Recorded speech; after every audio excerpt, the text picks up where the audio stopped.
pois que reconsidera e se converte de todas as suas transgressões que cometeu, certamente viverá e não morrerá. Então, reconsiderar. O homem só pode reconsiderar, cair em si dos atos cometidos quando ele ouve a palavra. Enquanto o homem não ouve a palavra, ele anda na escuridão do mundo, nas trevas. Ele anda sem enxergar. O que ele faz está certo. Se ele vai e se vinga contra uma pessoa, a pessoa ele pisa no seu dedão e olha a cara feia. Ele vai e tira sangue da pessoa, não é bom esbofeteia a pessoa, não é? Tira um dente da pessoa e chuta e faz um montão de coisa. Ele não me liguei, ele pisou no meu pé e ficou de cara feia. Então ele quase matou o outro. Essa é a vingança do homem. O homem diz que está certo. Mas quando ele vem dos caminhos do Senhor, a Bíblia diz: não vingais a vós mesmo. Não pertence a vingança. Isso é uma luz clareando. Isso é verdade, informando ao pecador que ele errou. A pessoa então, que sente o toque de Deus, ele vai considerar, reconsiderar, ele vai pensar nas suas obras, nos seus caminhos anteriores, por onde ele caminhou, por onde andou, o que falou, como ele tratou as pessoas.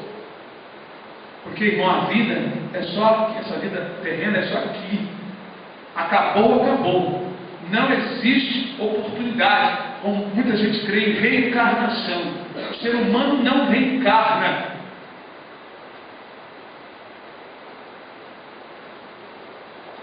Muitas pessoas creem nisso, mas isso não existe segundo a palavra de Deus.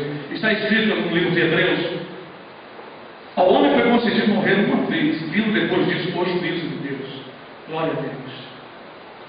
Contudo, diz a casa de Israel: o caminho do Senhor não é direito. Não são os meus caminhos direitos, casa de Israel, e não são os vossos caminhos torcidos.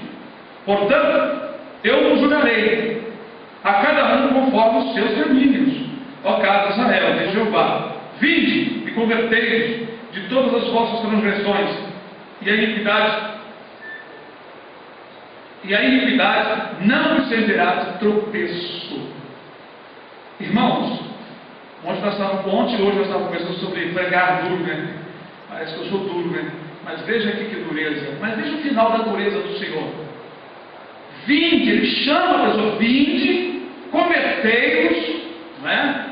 Ele manda a pessoa mudar e deixar a iniquidade, não é?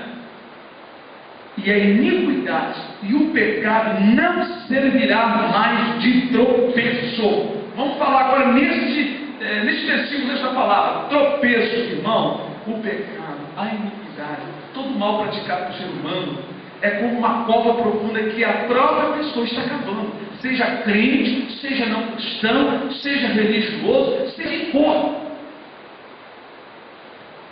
Aquilo que o homem semear, isso ele vai colher. É uma lei, a lei da semeadura que Deus depois na face da terra. Não é só para pecador ou para pessoa muito ruim, é para qualquer pessoa, seja cristã ou seja não cristã. Não vale a pena errar. Se você aprende a palavra de Deus, você deixa o caminho errado, e o Senhor está pronto para te perdoar, te abençoar, alegrar o teu coração, fazendo você sentir aquele amor de um verdadeiro pai, e fazer você sentir um verdadeiro filho, bem aceito em casa. Deus, Ele fala a sua palavra sem emenda, Ele vai direto ao assunto, mas na hora de receber uma pessoa quebrantada, Ele tem um coração maior do que um coração de mãe. Porque o coração de Deus, irmãos, tem um amor tremendo que ninguém conhece. Mas os irmãos viram nessa escritura aqui: a alma que pecar esta morrerá. O pai não vai levar a iniquidade do filho, nem o filho vai levar a iniquidade do pai. Vice-versa, uma pessoa que pratica a justiça não vai garantir a salvação ou a bênção para outra pessoa, a não ser que a outra pessoa venha se espelhar como num lar. Nós lemos que o apóstolo Paulo falou: dentro de um lar, uma mulher cristã santifica o marido e os filhos, ou vice-versa. Mas aqui nós estamos vendo, na Escritura, e essa Escritura não pode ser anulada só porque está no Velho Testamento. Pois Jesus não pregou Mateus, não pregou, por exemplo, Marcos, Lucas, João, Atos dos Apóstolos. Não existiam esses livros. quando Jesus pregou o Evangelho, só existia Malaquias até Gênesis, ou Gênesis a Malaquias. Não existia Novo Testamento. Então, o que está escrito no Velho Testamento é para permanecer, porque Jesus disse: examinai as Escrituras. Quando ele disse isso, só existia o Velho Testamento. Examinai as Escrituras, porque vós cuidais de ter nela a vida eterna. Então, nessa Escritura que estamos examinando, juntamente com os irmãos, a justiça de cada um é praticada que vai te garantir a sua vida. Aquele que tem a salvação e pratica a justiça, está confirmando a salvação no seu coração.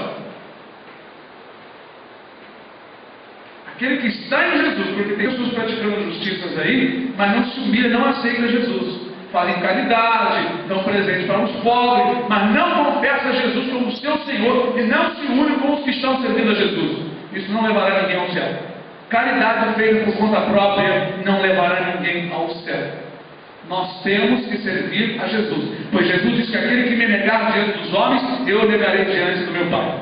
Hoje os evangélicos quase não falam o nome de Jesus, parece que tem vergonha de falar o nome de Jesus. É este nome que foi dado acima do céu, embaixo da terra, mais do que qualquer nome.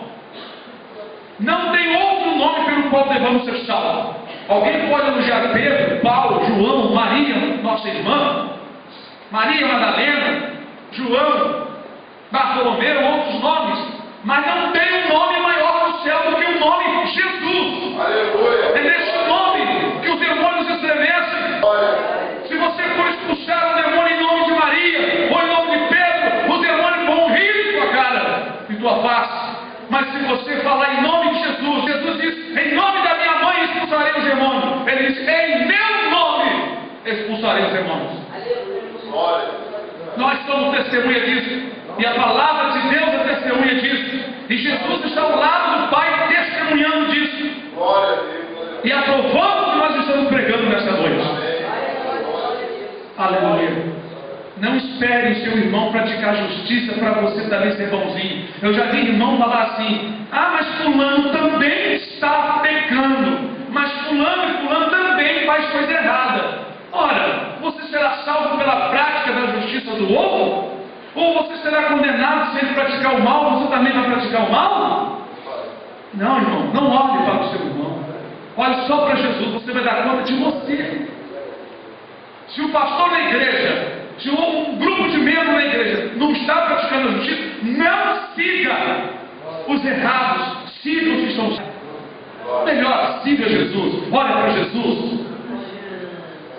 Olhe para a palavra. Diz a palavra do Senhor: olhai para mim e sereis salvos. Olhai para Cristo, porque Ele é o autor e consumador de nossa fé. Ele virá nas alturas e dará a cada um o seu galardão, sua recompensa. A cada um individualmente. Eu me lembro quando eu entrei para o Evangelho, com 16 anos, logo aos 17 anos eu comecei a entender as coisas. E eu comecei a pensar da seguinte maneira: eu tenho que ser um servo de Deus e não um servo do homem. Eu tenho que seguir a Jesus. Comecei a perceber que as pessoas tinham diferença de crente para crente, de igreja para igreja, de pastor para pastor. E eu comecei a buscar uma unificação da verdade, uma união dentro da palavra. Primeiramente comigo e Deus. Depois comecei a pregar. Na época eu não tinha muita sabedoria e discutia mesmo. Me revoltava quando via pessoas afirmar servir a Deus e praticando coisas ilícitas fora da palavra. E pastores passando a mão porque quis os tempos cheios. Ora, se eu sou salvo, eu tenho que dar fruto de salvo. Se eu sou uma macieira, os meus gados têm que produzir maçã. Se eu sou um abacateiro, se você é um abacateiro, se você é uma goiabeira, você tem que produzir goiabas. Agora, se você é um espinheiro, não vai produzir goiaba. Disse Jesus: pelos frutos conhecerei. Então é pela justiça praticada que nós vamos conhecer o cristão de verdade. Essa é a roupa do cristão, a justiça praticada. É uma roupa resplandecente, é um linho fino. Glória a Deus, aleluia. Vamos ainda para um outro texto, segundo a palavra de Deus.